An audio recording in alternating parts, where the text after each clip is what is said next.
Introduce yourself first before you ask a question.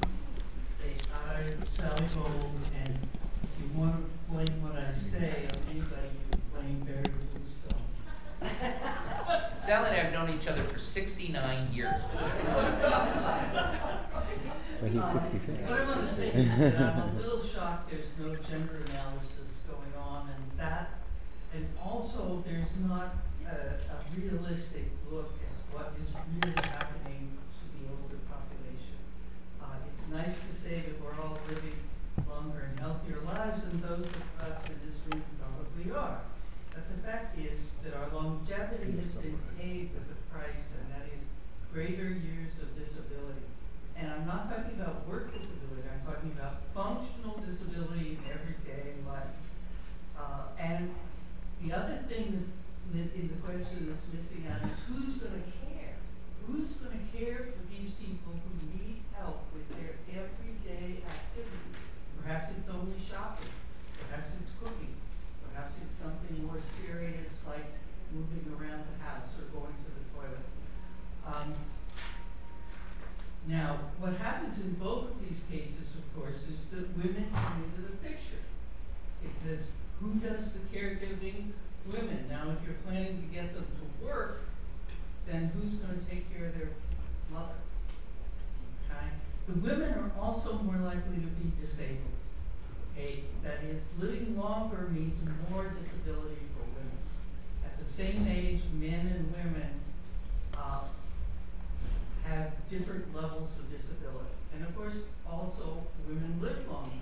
So the population of disabled women is what is going to increase. Now, this doesn't necessarily reflect medical costs, but it certainly reflects health care.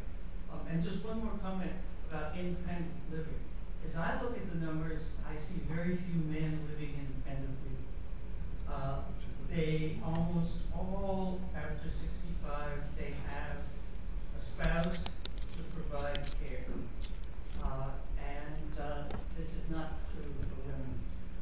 And the new program on long-term care, the CLASS Act, that will help women who are married, because they'll get some help in taking care of their husbands. But it's really not enough to deal with issues of older women living alone. Let me just comment on the last point you made, Deborah. 2 points. One, I couldn't do independent living when I was 40. You can ask my wife, some of you know her.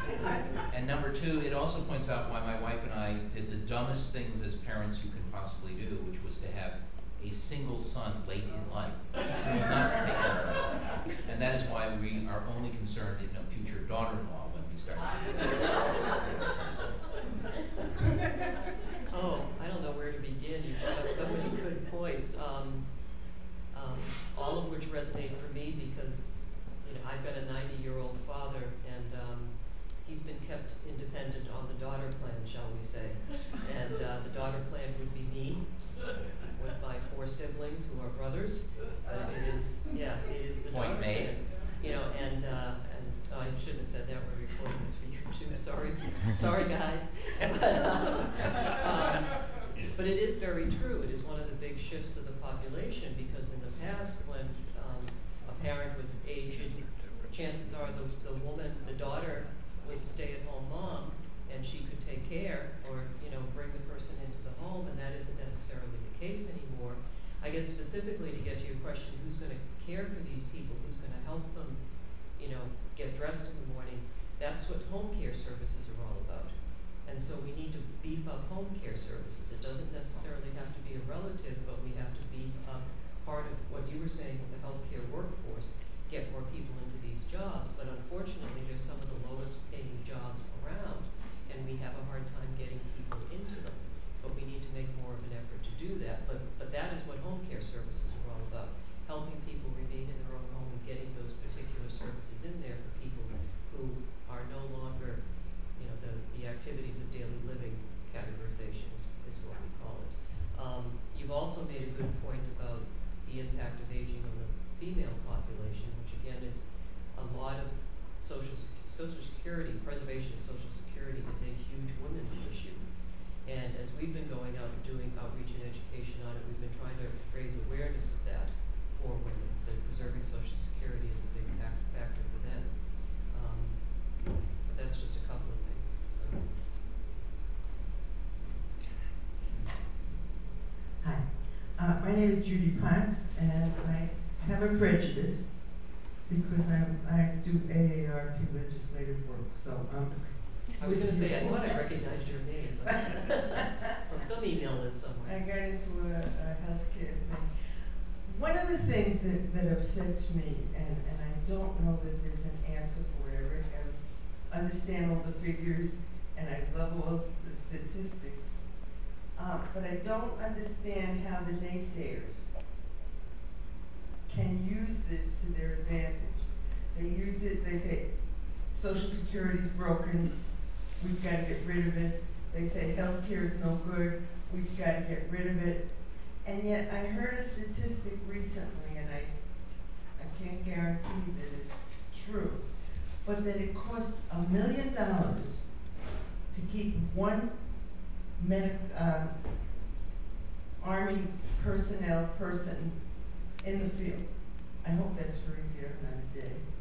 But why don't we complain about the $1 million that it costs to kill people, as opposed to whatever it is that it costs to make people healthy and keep them young and keep them working and et cetera, et cetera.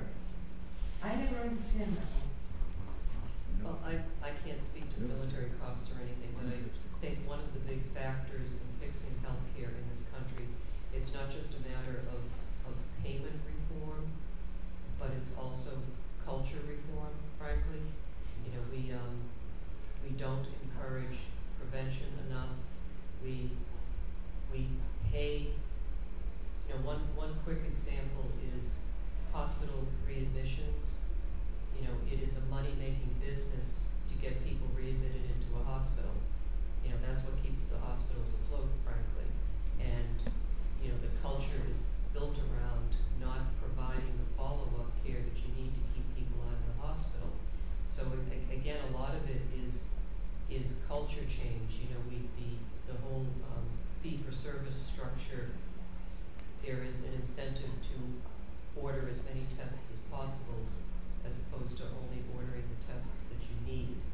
And again, a lot of that goes back to, frankly, the way physicians have been trained coming out of hospitals and the approach that they take to their practice. So I'm hoping that a lot of doctors will, you know, start to change. I heard a story from someone I was speaking with just this morning who told me that his cardiologist told him that if he did not lose 30 pounds in a year, he would no longer treat him. And this person was really ticked about that and thought it was very unfair, and I just said to him, you know, he's telling you that if you don't work with him, that he can't be responsible for your health care anymore. You've got to take some personal responsibility here. And I thought that was a fabulous response. So, you know, that doctor seems to be getting it and getting the culture change. And, you know, frankly, consumers need to be part of taking more responsibility for their own care as well, and that eventually will warrant on the house too. Did you want to add to that? No, I thought that was a perfect answer.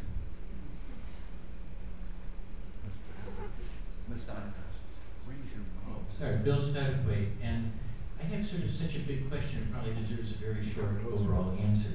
The facts are well known that we spend at least twice as much per capita as other industrialized advanced nations and get poor healthcare results and things like longevity, et cetera, maternal health and so on. So are there things that we can learn from those other countries in this process that might help, seriously help solve the problem? I think, I've been told you can't hear me. Can you hear me now? I think there's lots of things we can, you know, learn from other countries. I do think other countries are doing a better job of providing home and community-based services for their elderly populations. I think other countries are doing better than us in promoting prevention and healthy aging, as opposed to treating sickness and illness and after the problems begin. So, you know, those are just two things that we can see from other countries. know, when you look at other countries, and again, I want to remind you, I am not a healthcare expert. I'm a labor economist who knows how to do Excel spreadsheets. But we do know there are a lot of things. I was just spending some time in Norway last year. So Norway spends about 2/3 of what we spend, and they have a healthier population. And by the way, an increasingly diverse population. So you can't say it was just healthy, strong Norwegians who know how to take care of winter problems. They save it because, you know, they have national health insurance. They spend about 30% less, I believe, on just administrative costs. You know, I was in the hospital last year, and every single time they gave me a Advil, somebody had to write it up. And the cost of the Advil was probably 1/10 of a cent. Writing it up and putting it into a bill was probably $5 to $10. My wife needed 2 MRIs last month. $11,000 for 4 hours of treatment. You know, it's expensive stuff. I think the other thing is in many other countries, because they subsidize the training of physicians, nurses, and auxiliary health personnel, that they actually don't pay them as much as we do. After all, if you spent 8 to 10 years in school, internship, residency, and you've had to pay a tremendous amount for health care, you're going to want to make that up in terms of some pretty high salaries. So those are the kinds of things. And then I think Deborah's absolutely right. We have other countries that really put a lot of time and effort into prevention and keeping people healthy. Last semester, do any of you remember when we had a class and we had a guy named Charlie Lyons here? Charlie is the superintendent of the Shawsheen Vocational High School in Billerica. And the most amazing thing about Charlie is that he decided he wanted to do something about his escalating healthcare insurance premiums that he was paying for his teachers and his staff. This is all union. This is all the unionized staff. And so he developed all of these healthy living programs. They have a weight loss stuff, and I think collectively last year they lost 1,100 pounds. Charlie lost 13 of them. The person who lost the most won a $2,000 prize. And I was just telling one of our senators this morning, I was meeting at the State House, and then at lunch I was with Secretary Bielecki, our Secretary of Housing and Economic Development, who's a good friend, that according to Charlie, because of these programs, he has been able to do significantly better in terms of the health premiums for his staff. How much better? He says that over the last 4 years, the increase in the premiums for his staff have been 0, 0, 0, and 0. All right? The average is about 8 to 9% per year in Massachusetts. So that's a big difference. Those are the kinds of things we should be thinking about doing. And indeed, we hope to use the counterfactual model to suggest this is what we could do if we did that, those kinds of programs, and it will probably swamp at least 50% of the other things that we need to do in terms of reducing costs.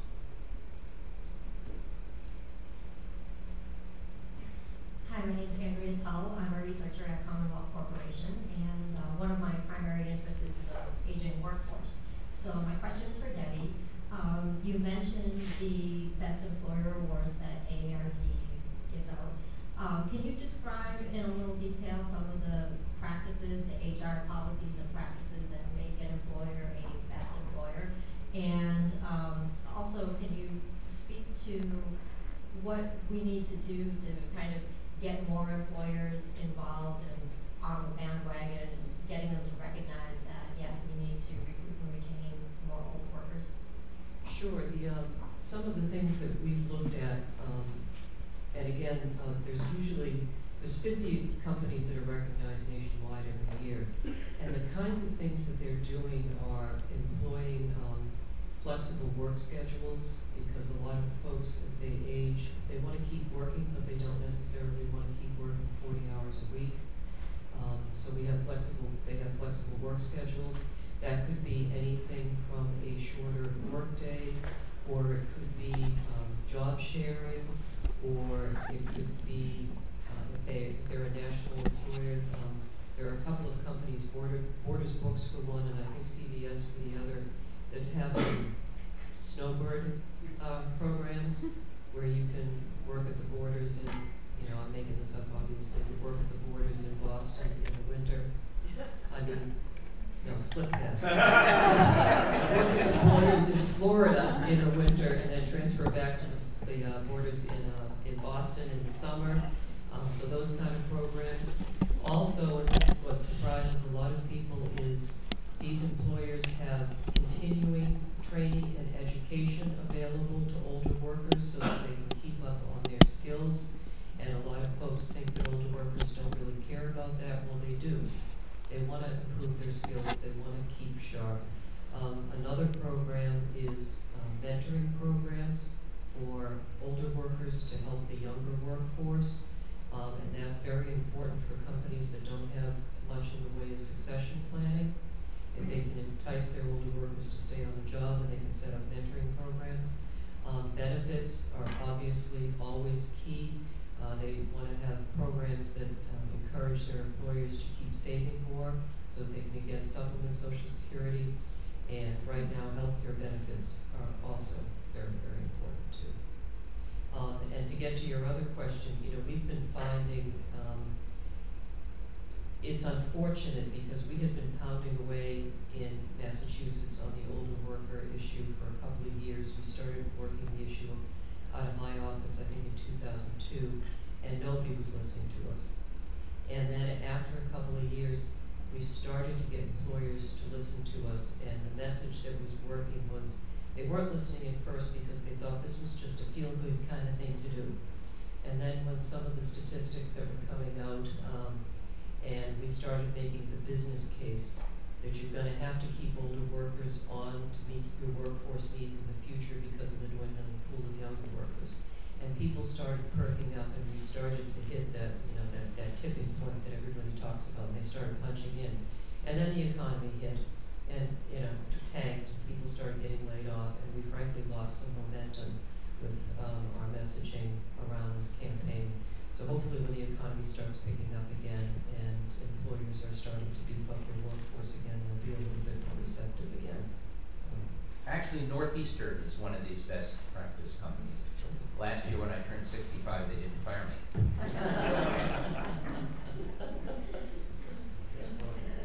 And that's other thing, just, the whole generational conflict. I remember a reporter asking me a couple of years ago, aren't you saying that young workers are bad workers? And that's not what we're saying. We're simply looking at the demographics and the birth rate and the dwindling pool of younger workers. This is a number issue, and when you put it in those terms, some people they're kind of shocked. So. How's everyone doing? My name is Maxwell O'Hara. I'm a student at Underserved Community College.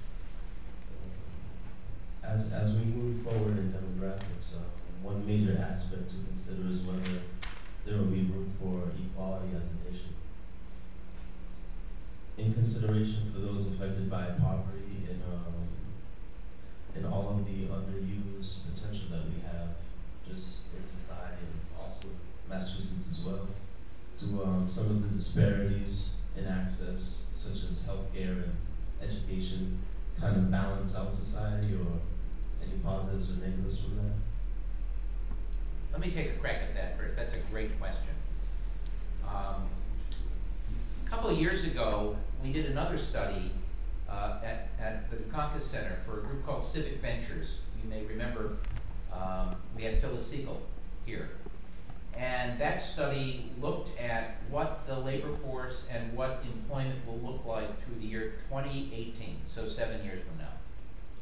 And we came to the rather extraordinary conclusion based on standard forecasts from the United States Bureau of Labor Statistics and the United States Census Bureau that despite the fact that we have about an 8.9% unemployment rate now, we have millions and millions of people unemployed, by 2018, because of this demographic shift, we're going to begin to see spot shortages in the next few years. We're already seeing it in some fields.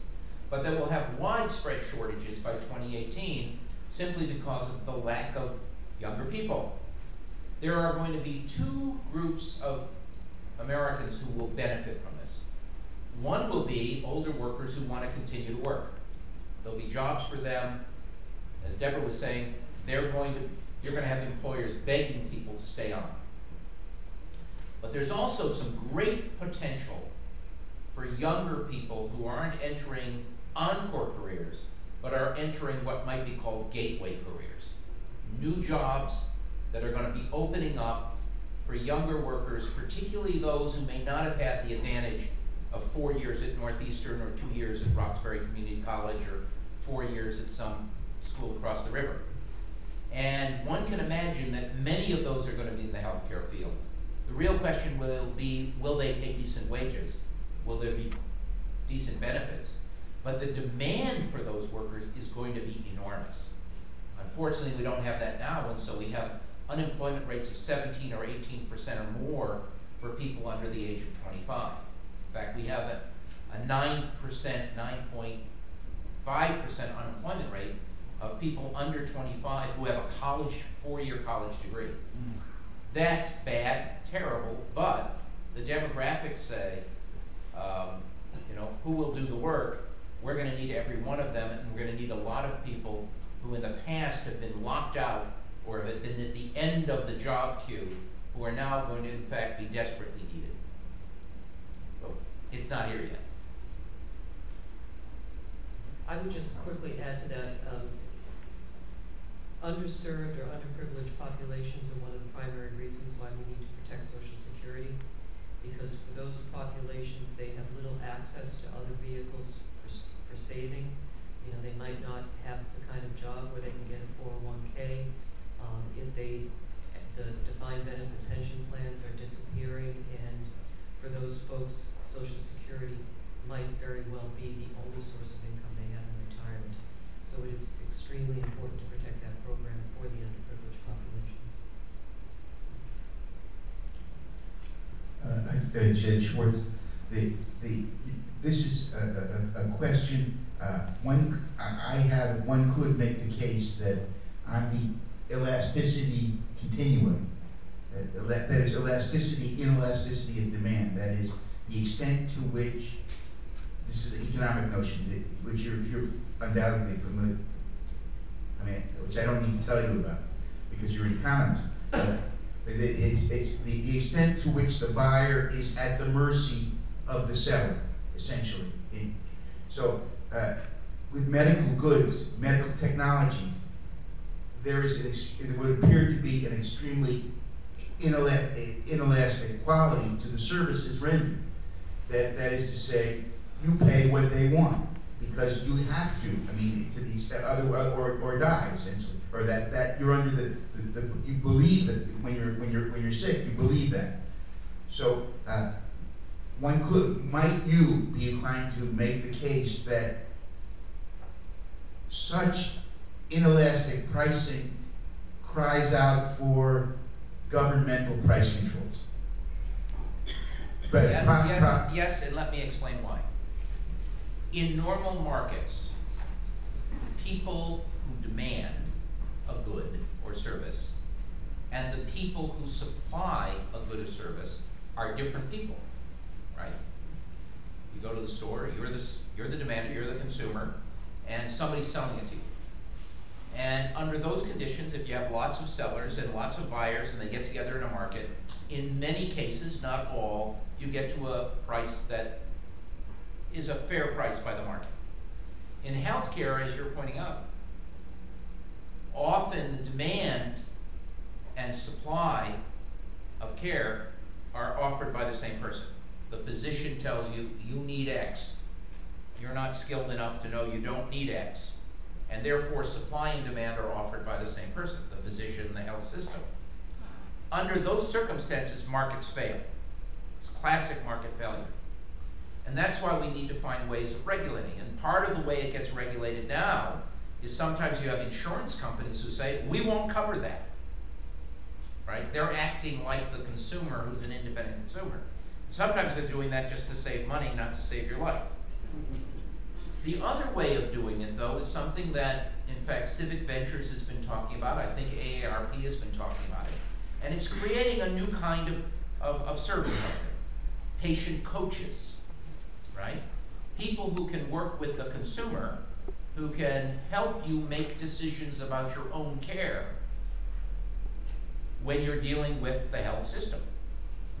And if you had independent patient coaches who you could talk to, and they say, well, you really need this treatment, the copay is going to be $450, and this patient coach can tell you, well, you might want to have it for these reasons, but in fact you really don't need it. And you get an independence of the supplier and the demander, which gets you closer to that kind of market. Whether we think we could have a government step in and regulate the market in such a way as to say, Joe, you can't have that operation or not, is not necessarily a place I want to go. No, I was, right? What I was trying to say, the government would say, you know, the MRI, the fee for the MRI is too high.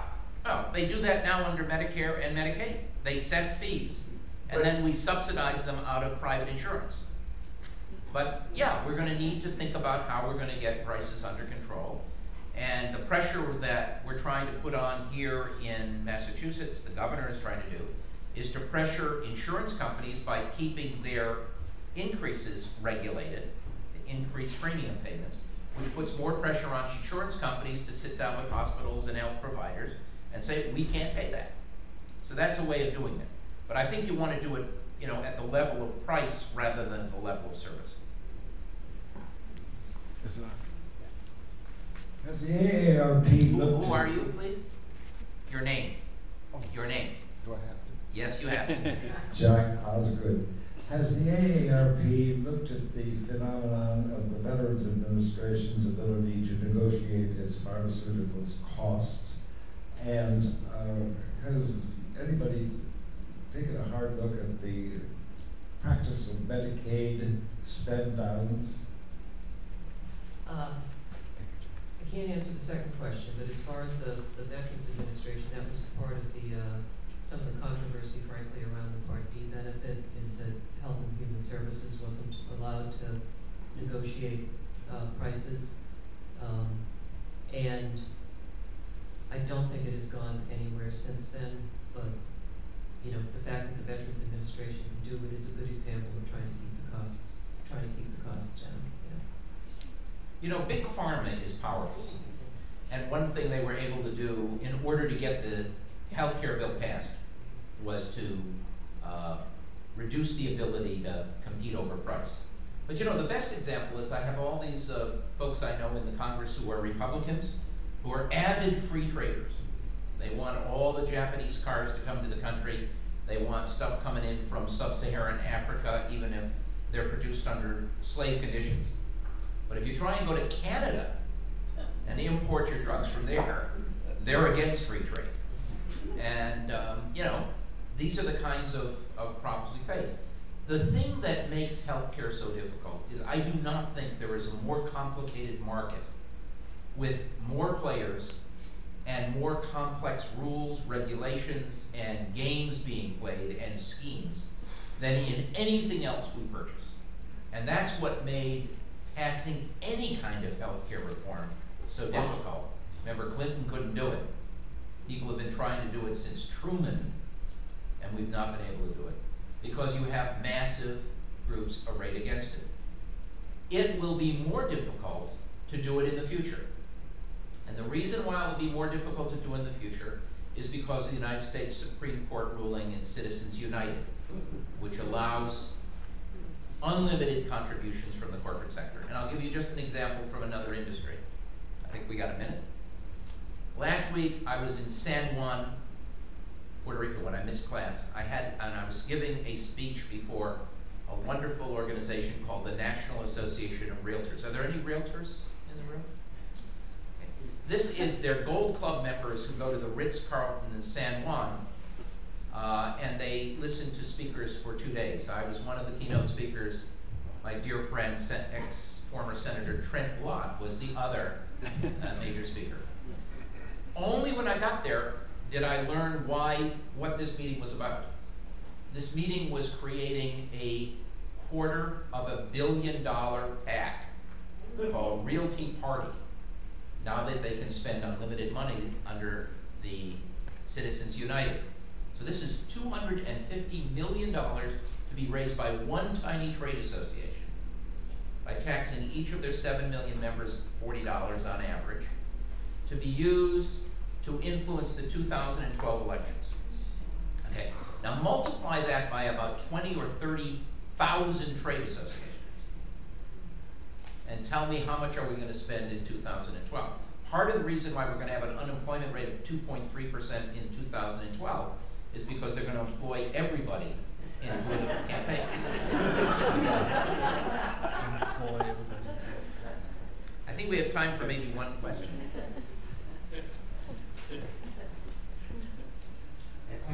I would like to touch Your on name, a couple. please? Vasilis Zanis. Touch on a couple of points that Deborah mentioned. The Social Security and the Medicare cost is paid by the taxpayer. Isn't that correct? Social Security, you pay into the system through your taxes, That's yes. correct. And also Medicare, you do get. So why this should be in jeopardy unless the funds were misused or misappropriated over the years? That is, somebody who retired has already paid. And if he had invested his money somewhere else, he would have an income out of it. So why these are in jeopardy? This is one. Let me finish the other questions. The other thing is caring for the elderly. You mentioned your case that you took care of your parents, and this in the past used to be a social sensitivity and an expectation of the parents that somehow would be taken care by their children with whatever mechanism.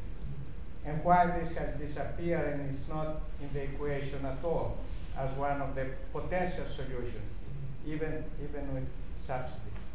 And the third point I wanted to make is one of the major, it's not related to the previous, but one of the major forces that is driving the cost of medical care is development of technology, which is necessary in order to make progress, but the excessive use of technology when it is not required. And again, how we manage this, and also the malpractice insurance, which adds tremendously to the cost, and nobody is thinking of taking this away altogether.